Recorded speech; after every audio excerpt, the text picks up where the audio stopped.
భారత రాజ్యాంగం అంటే అదేదో కేవలం పుస్తకం కాదు.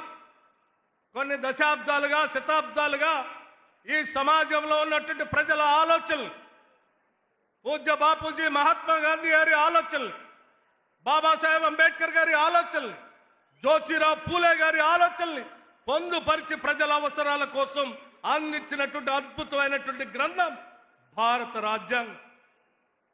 భారత రాజ్యాంగమే లేకపోతే ఈ దేశంలో సామాన్యులకి, పేదలకి, దళితులకి, గిరిజనులకి ఎవరికి కూడా ఎటువంటి హక్కులు లేకుండా కేవలం రాజులకి, రాజ్యాధికారం చేసేటువంటి పెద్దలకి మాత్రమే సమాజంలో ఉన్నటువంటి గౌరవం దక్కేది. అటువంటి పరిస్థితుల్లో ఈ దేశంలో ఉన్నటువంటి ప్రతి పౌరుడికి కూడా సమానమైనటువంటి హక్కుని, గౌరవాన్ని కల్పిస్తూ ఈ దేశ సంపదని, ఈ దేశంలో ఉన్నటువంటి అవకాశాలని అందరికీ సమానంగా అందించాలని ఈ భారతదేశానికి బాబాసాహెబ్ అంబేద్కర్ కాంగ్రెస్ పార్టీ ఆధ్వర్యంలో అద్భుతమైనటువంటి భారత రాజ్యాంగాన్ని అందిస్తే దాన్ని అమలు చేయాలని ఈరోజు కాంగ్రెస్ పార్టీ పెద్ద ఎత్తున మనందరం, మన నాయకులు పోరాటం చేస్తూ ముందుకు పోతా ఉన్నాం. దాన్ని నిలబెట్టుకోవటమే మనందరి భవిష్యత్. పొరపాట్ల భారత రాజ్యాంగానికి చిన్న ఇబ్బంది జరిగినా ఈ దేశంలో ఉన్నటువంటి సామాన్యులు అందరూ కూడా హక్కులు కోల్పోయేటువంటి అత్యంత ప్రమాదకరమైన పరిస్థితులు ఈ దేశంలో దాపురిస్తాయి.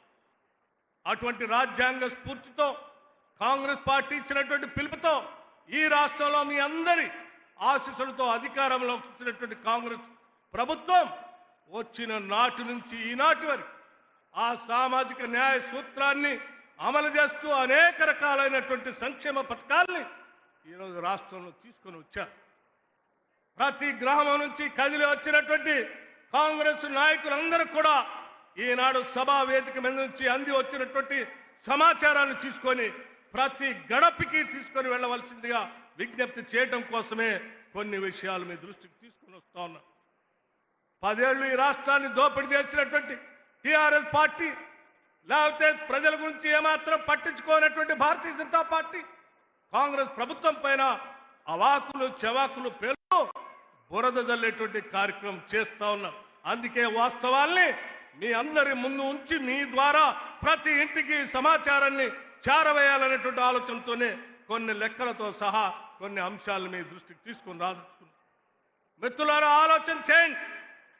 ఈరోజు రాష్ట్రంలో ఉన్నటువంటి రైతాంగ సోదరుల కోసం కాంగ్రెస్ ప్రభుత్వం ఆనాడిచ్చినటువంటి హామీ మేరకు రైతు భరోసా పేరు మీద దాదాపు 69 లక్షల కుటుంబాలకి, రైతాంగ సోదరులకి ఇప్పటికీ 21,832 కోట్ల రూపాయల్ని రైతు భరోసా పేరు మీద రైతుల అకౌంట్లో వేశాం. కేవలం 9 రోజుల్లో 9,000 కోట్లని బహుశా భారతదేశ చరిత్రలో ఎవరు వేసిండరు. అది మన ప్రభుత్వం, మన రాష్ట్రంలో మనమే వేశాం. కేవలం 9 రోజుల్లో 9,000 కోట్లు.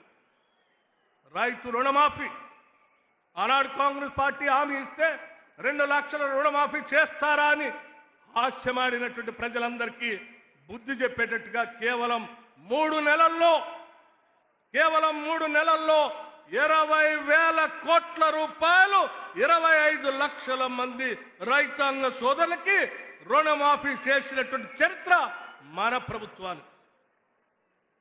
అంతేకాదు మిత్రులారా, అదే రైతాంగ సోదరులు పండించినటువంటి ధాన్యానికి, సన్న ఓట్లు ధాన్యానికి కొనటానికి బోనస్ పేరు మీద ఒక్కొక్క క్వింటాల్కి 500 రూపాయల లెక్క ఈరోజు కొనుగోలు చేసినటువంటి ప్రతి క్వింటాల్కి వారి అకౌంట్లో డబ్బులు వేశాం.